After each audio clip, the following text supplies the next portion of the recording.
The third biggest block to getting clients is not communicating well. So you can be a really nice person and everyone loves you, but that doesn't mean you're going to get clients.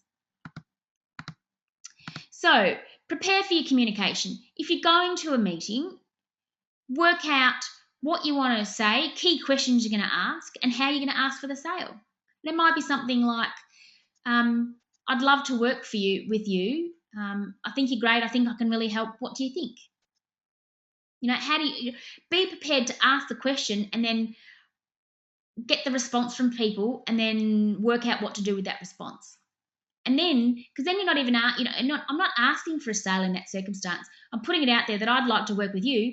What do you think? And they'll say, yes, I'd love to work with you, or no, not now. So you've got more to go on. So really be good to prepare for your communication. So saying the right things in the right way. So I often go into a conversation, and when I had the training company, it would be, what would you like your people to be able to do better? Not, would you like some marketing training from your staff? You see what I mean? You're getting them to come up with their own outcomes in a conversation of what they want. And then if you say, what would you like your people to be able to do better? And then they say, oh, I'd love them to be able to have fantastic sales conversations. Then you can say, fantastic. I have this product or service that will help your staff do that. So we know that a lot of the communication is about listening, but it's also about knowing the types of questions to ask and being really relaxed in the process. Ask for that sale. I was a bit cheeky where I had this client and I went in there and I just said, he's the CEO, I'd really like to coach you. I think you'd benefit for these reasons. So what do you reckon? And I got the sale, so I coached him. And not only that, he's just come back to me and said, I need you to then coach somebody else in the business. And they're one of my best clients. They're ace. Really great culture. So be a bit bold and ask for the sale and the communication. Follow up. So with people with following up, within a sales conversation, it's good to organise the follow up within the conversation. So you would have the conversation. They say, oh, yes, we'd be interested, or yes, send us an email. Fantastic. I'd love to touch base to see what you think. When would suit you next week? So when you're speaking to people on the phone, make sure you're setting up that follow up, because then otherwise you're leaving the ball in their court. And they lose energy and enthusiasm and they're busy. So it brings that accountability to the fore. So make sure you follow up and make sure you plan the follow up. At events, find a way to start a conversation with people. And another thing within sales and getting clients, people are trying to do too much. I use the analogy of trying to sleep with someone on the first date. Stop doing that. Try and, give them dinner, invite them to dinner. Do you know what I mean? So something, so you're giving them something, catch up, have a coffee, or within the conversation, start a conversation, find out where there's common ground, and stop trying to, also when someone asks you what you do, trying to have this most miraculous statement around what you do that they're going to go, oh my goodness, that's just so wonderful, I want you, I need you right now. So it's not about that. When you're chatting with people, it's part of an ongoing conversation and an ongoing relationship. So share something that sparks interest. So, for instance, I had someone for a play date the other day, and the woman said, oh, what did you do? Now, I could have said I was a business coach, and instead I said, I help, those entrepreneurs and business owners who are really passionate about something, what they do, but they're just not getting the income that they really want and deserve. I help those people, earn that more money and work a bit less. She goes, oh, you need to speak to my husband. If I'd said, I am a business coach, she wouldn't have said, come speak to my husband. But it was the beginning of a conversation. And that's what it's all about in terms of your communication. And have that ongoing communication with current and past clients. I told you that when I rang them all, past clients about this seminar, people came along. People like you for a reason. You've offered them support in the past. And people love to feel loved. And so don't feel like you're bothering people. Feel like you're offering support, which you are. Often I'll ring people and they'll get some, some free coaching on the phone if anything comes up for them and I want to support them. So just start seeing it differently and communicating more effectively. Number 4 is not getting help. Number 4 big block is people don't get support and help. People don't survive on their own. You think, we need communities for a reason. You need people around you. So stop trying to do it on your own, please. So I really think that you should, suck it and see, get some help in some small way, and then see how it works for you. So you don't have to commit to this huge thing, employing someone, for instance, but, you can get a contractor or someone to support you in some way. I always say hire and fire fast. So if something's not really working out, then it's probably not meant to be. And I had someone recently who, I love her to death. She's the most amazing person, but she wasn't right for the role. And we just ended up having a discussion, and she said, I don't think I'm right for the role. So she was here a few weeks, didn't quite work out. We've both moved on, and it's fine. So be really, my brother always says, and this is a bit harsh, if it quacks like a duck, it's a duck. Meaning if the culture's not there, if they don't have the right attitude, then it's not going to work. So you want someone that you really connect with and who you think will do the job well, and then trial it, and if it doesn't work, it doesn't work. This is a big one for me. People will spend $3,000, $5,000, $10,000, $20,000 on a website, but they won't get it on support.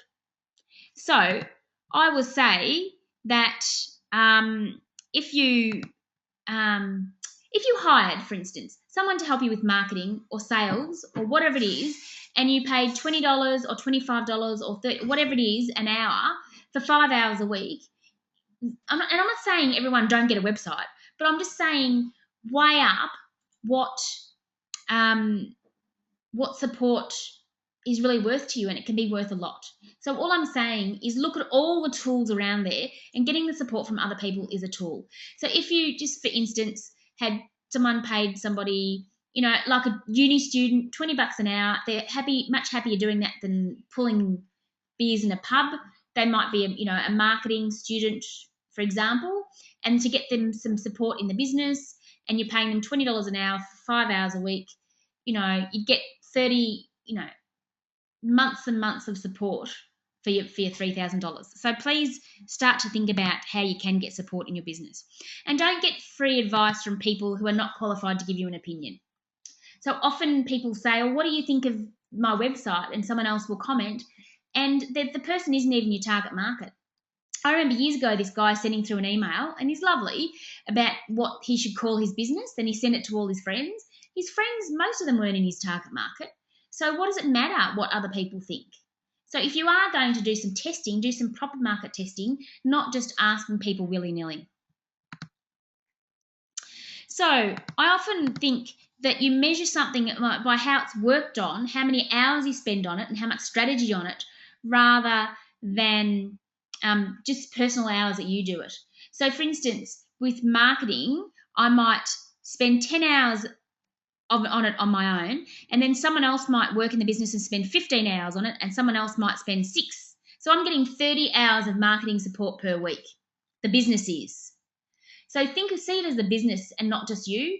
And so then you say, oh, that other person, I'm feeling a bit jealous of their business because they're just going leaps and bounds. But if you're not willing to put in that time, either from you or getting other people to help you, well, what do you expect? If they're continually putting 31 hours of marketing into their business and you're putting 2, then how can you compare? Of course they're going to get ahead quicker, and they're going to make mistakes, and they're going to learn, but they're going to build faster than you. So just be really aware of that. Okay, number 5 biggest block is there's no longer-term strategy and continued alignment with the strategy. And this is one that I was guilty of because I'm a bit of a spontaneous person. I was guilty of for years because I just didn't get together that longer-term strategy, which I now have and feel fantastic about it.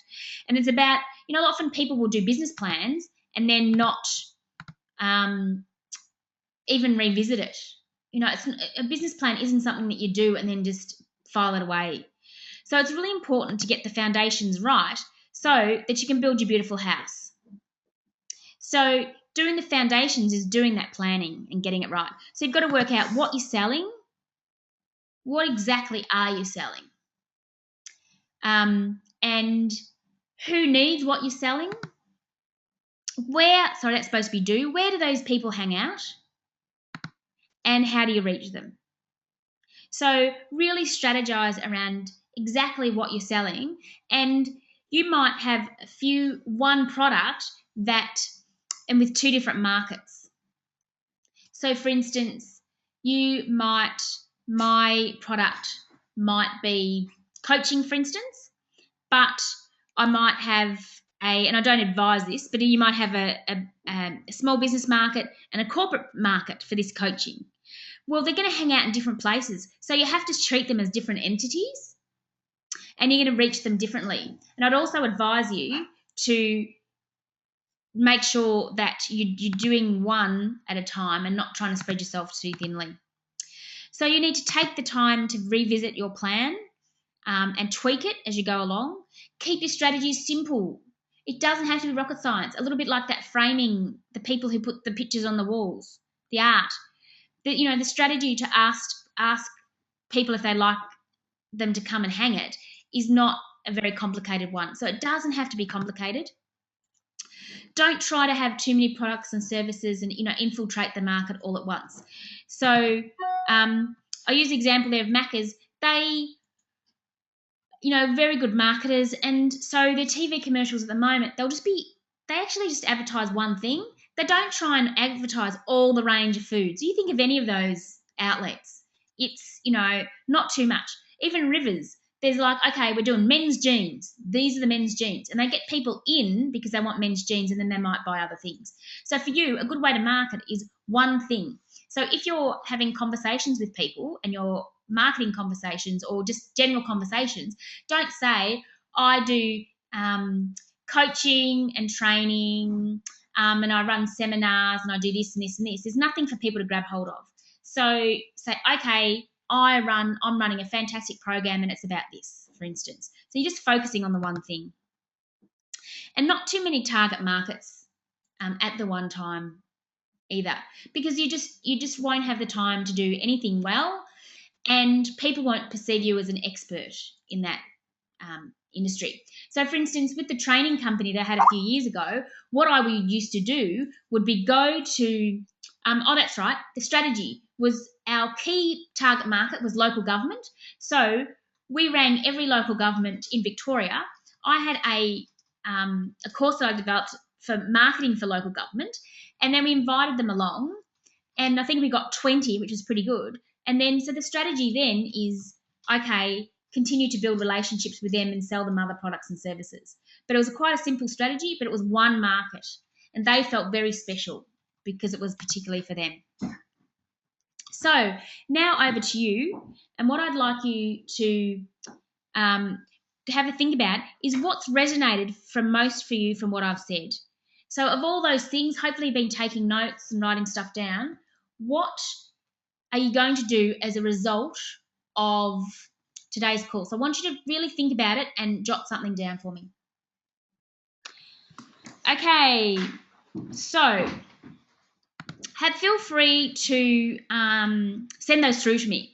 So the thing is, what often happens though is that you're going to lose a little bit of energy. You're a bit highly energized now. You might have a great idea, but it's not that you're able to do everything you need to from this one webinar today.